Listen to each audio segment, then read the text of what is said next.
Either you want to evolve and figure out how to play more effectively around and near the basket, or you don't and you just get embarrassed by younger players over and over again to the point where you probably get fed up with it, frustrated, and then give up.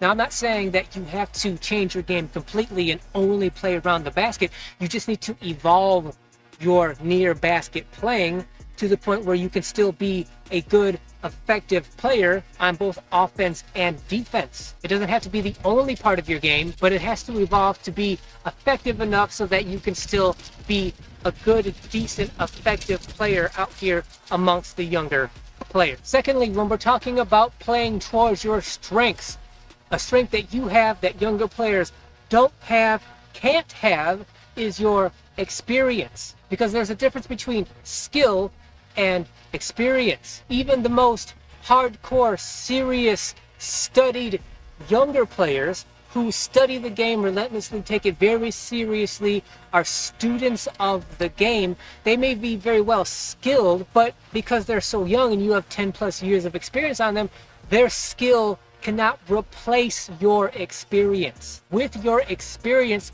should become the evolution of strategy, and that strategy should revolve around your physicality, trying to compensate for your lack of athleticism. What I mean is you need to know yourself, know your game, and strategize how you play so that you still are the most effective player you possibly can be, while at the same time using as little energy as possible. Not effort. There's a difference between effort and energy as well. What I'm talking about is you don't want to burn out your body, your physical presence on the court early in the game. You want to save yourself physically for the end of the game, where you can make the most difference because you have the most experience. In general, end of games, end of close games, that's veteran time. It's the veterans' time to win those close games. Not because we're better, not because we've been out here for longer and because of that we're inherently better than the younger players.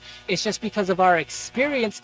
We can use that experience to know what are the best plays to make at the later stages of close games to win those close games more often than the younger players who don't have the experience, who don't know how to handle those situations yet. But if you find yourself at the end of a close game and you're physically burnt out, you're tired, you're fatigued, you're exhausted because you wasted the little energy you have at the beginning of a game, then it's not going to matter about how much experience you have at the end of a game if you don't have any energy to fuel whatever you need to do to get the job done and win end game kind of situations. So you should have a strategy in mind that says, okay, this is how I play that's going to allow me to be the most effective throughout the game, but at the same time allow me to use and burn as little energy as possible. For example, a very obvious example of this is if it's the beginning of a game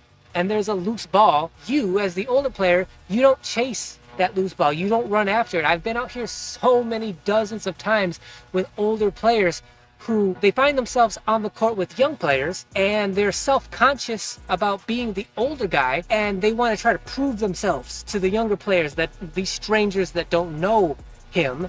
So in order to do that, one of the things they do, one of the mistakes they make is like, okay, if there's a loose ball, I'm going to sprint after that loose ball and get it to prove and show the younger players that I'm still mobile, agile, like I still have gas in the tank.